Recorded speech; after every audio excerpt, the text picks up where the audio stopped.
Muy buenas a todos, compañeros inversionistas. El día de hoy les traigo una guía acerca de los ETFs, los fondos indexados, acerca de algunos fondos indexados más populares y un factor que siempre tenemos que checar al momento de tomar la decisión de si comprar o no un ETF. Antes de comenzar, les recuerdo como siempre, si les gusta el contenido del canal, apóyenme con un like, suscríbanse y compartan el contenido con gente que le pueda servir. Ahora vamos a comenzar. En palabras muy sencillas, como lo dice acá, un ETF simple y sencillamente es una canasta, por así decirlo, de securities. ¿Por qué de securities? Porque realmente no solo son acciones, ¿no? Pueden ser acciones, pueden ser bonos, pueden ser materias primas, etcétera, ¿no? Eso ahorita lo vamos a ver para entender un poco mejor cómo funciona.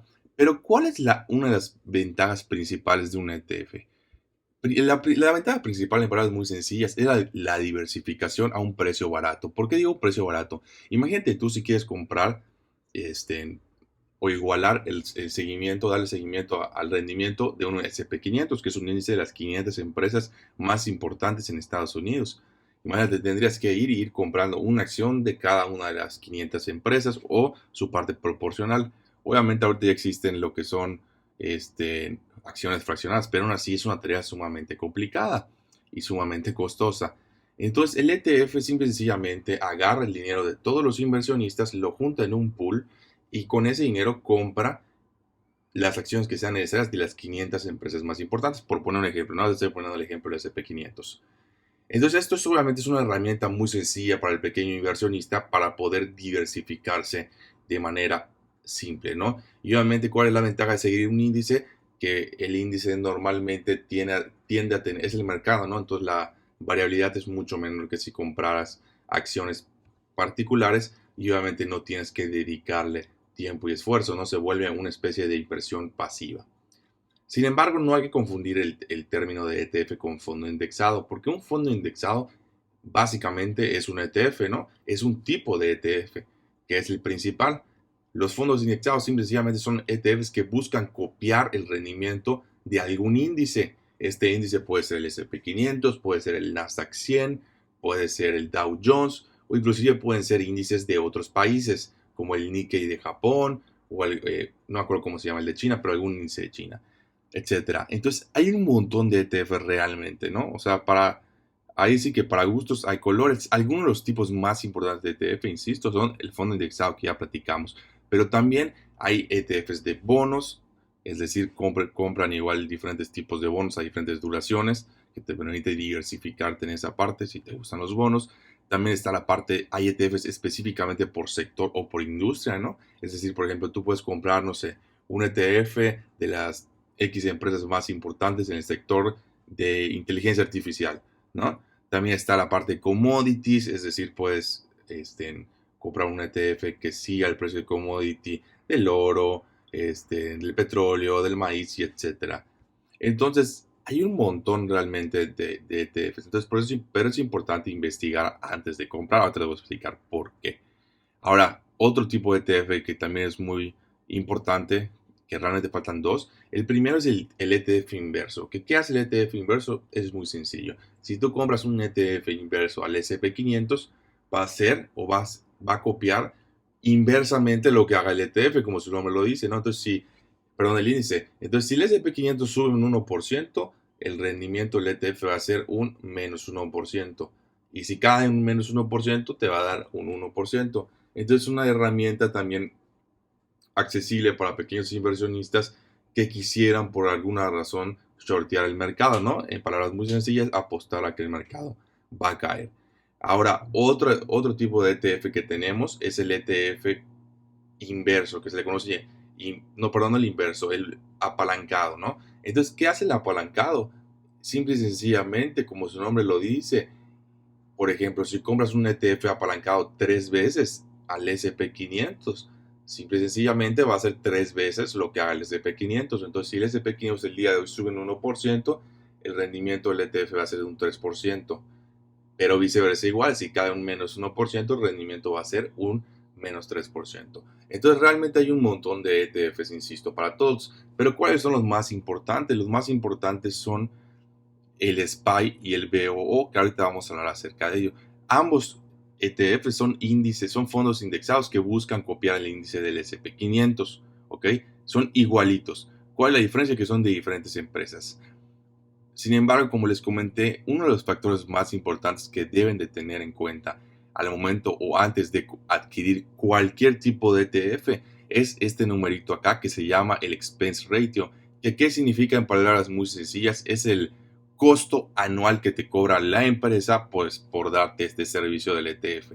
Entonces, si tú compras el BO, vas a tener un costo anual del 0.03%, que obviamente es un costo mínimo. Sin embargo, les digo que hay que checarlo porque muchas veces en otro tipo de ETFs que no son tan conocidos como estos, pues este numerito llega a ser mucho mayor, ¿no? A lo mejor de un 1 y 2%, lo cual es un montón y puede perjudicar de manera importante tus rendimientos a largo plazo.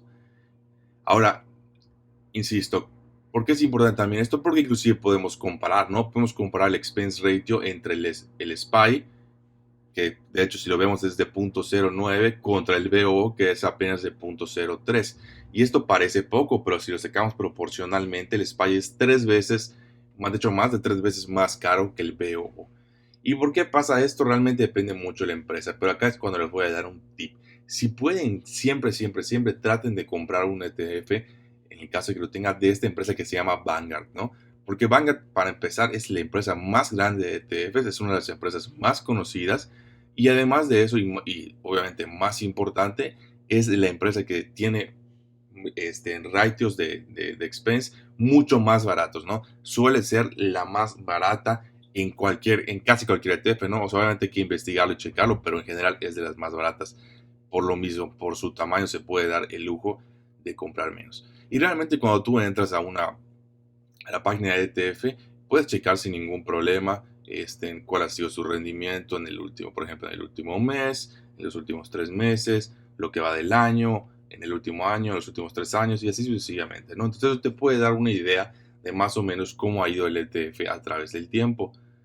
También obviamente puedes ver, aquí puedes ver cuánto cuesta una acción del ETF, por así decirlo, que obviamente tampoco es tan barata, ¿no? Estamos hablando de $340. Sin embargo, digo, hoy en día ya existen la parte de acciones fraccionadas que también las puedes conseguir de ETFs, entonces no es tampoco algo que te perjudique, ¿no? Puedes ver cómo ha cambiado su precio a través del tiempo. También puedes checar acá en la composición de portafolio qué es lo que tienen, que realmente si lo puedes checar con el índice del S&P 500 porque es lo mismo, pero si lo quieres ver por acá, igual lo puedes ver por acá, ¿no? Este, Acá te dice cómo está distribuido por sector, ¿no? Es decir, el 5% del fondo está en energía, el 6.5% está en consumer staples, el 10.1% en consumo discrecionario y así te vas, ¿no? Entonces puedes checar igual que podemos observar que tiene una diversificación muy importante, ¿no? Pero bueno, acá lo puedes checar, aquí puedes checar ya sus holdings, tiene Apple, el 6.5% del fondo está en Apple, el 5% está en Microsoft y así sucesivamente puedes ir checando, puedes checar igual las distribuciones, porque obviamente como las empresas pagan dividendos, ¿qué hacen ellos? Juntan todos los dividendos que recibieron en el trimestre y te los pagan de manera trimestral. Y así te puedes ir checando todo, investigando realmente. Las páginas de los ETFs normalmente incluyen todo esto, ¿no? El overview, los fees, el precio, la composición, distribuciones, etcétera, ¿no? Es algo muy común. Ahora, otro tema muy importante que creo que va para la mayoría de los inversionistas es, si tú quieres invertir en el mercado, y no tienes el tiempo, la paciencia o inclusive no inteligencia emocional, pero la actitud para invertir en acciones singulares, es decir, particulares, lo cual obviamente es sumamente complicado a largo plazo, pues el S&P 500 es o sea, el BOO, el ETF, el S&P 500 es una herramienta muy, muy buena para este tipo de inversionistas, ¿no? Porque, insisto, puedes invertir de manera pasiva sin ningún problema, obviamente con una diversificación bastante buena y al fin y al cabo vas a obtener los resultados del mercado. Entonces no estás asumiendo riesgos extra sin darte cuenta. También hay otro debate muy importante que quiero aclarar porque mucha gente dice, bueno, el BO o el BT. Para los que no saben, el BT es el Vanguard Total Fund, que supuestamente la diferencia, no supuestamente, más bien la diferencia entre estos fondos, ya se trabó esto. Bueno, déjame ver si puedo refrescar porque no me está cargando la página. Pero bueno, la principal diferencia de estos fondos, como le estaba diciendo, es que este fondo invierte en el índice S&P 500, mientras que el BT tiene mayor diversificación en temas geográficos, ¿no? Porque no solo tiene las empresas del S&P 500, sino también tiene empresas de otros países, ¿no? Como a lo mejor de China, de Brasil, etcétera, ¿no? Entonces, en teoría, este fondo es mucho, mucho más diversificado. Pero acá es donde yo tengo una observación muy importante que creo que hay que aclarar. Que tú estés comprando el S&P 500 no significa que estés invirtiendo en la economía americana. Les voy a explicar por qué. Al día de hoy, en el mundo, esto a lo mejor era realidad hace unos años, hablando los 1900, pero el día de hoy hay que entender que el mundo está 100% globalizado, ¿no? Entonces, es más, si vemos, por ejemplo, los ingresos de una empresa como Apple, como Tesla, vemos que gran parte de sus ingresos están fuera de Estados Unidos, están en China, a lo mejor si pueden participar, porque el gobierno chino es un poco celoso de eso, pero por ejemplo, empresas como Apple han podido entrar a China, empresas como Tesla han podido entrar a China, en gran parte igual de las ventas de Apple vienen de México, o sea, de toda Latinoamérica, etcétera, ¿no? Entonces, yo creo que gracias a la globalización es una falacia en decir que si estás invirtiendo en el S&P 500 estás invirtiendo solo en Estados Unidos, ¿no? Porque ya todas las empresas tienen gran parte de sus ingresos fuera de su país y es algo completamente normal y saludable para una economía global. Entonces, a lo mejor, digo, para gustos de colores, insisto, pero a lo mejor invertir en el BT sea una sobre diversificación o una diversificación excesiva cuando puedes obtener la diversificación suficiente con el BO, que es el S&P 500.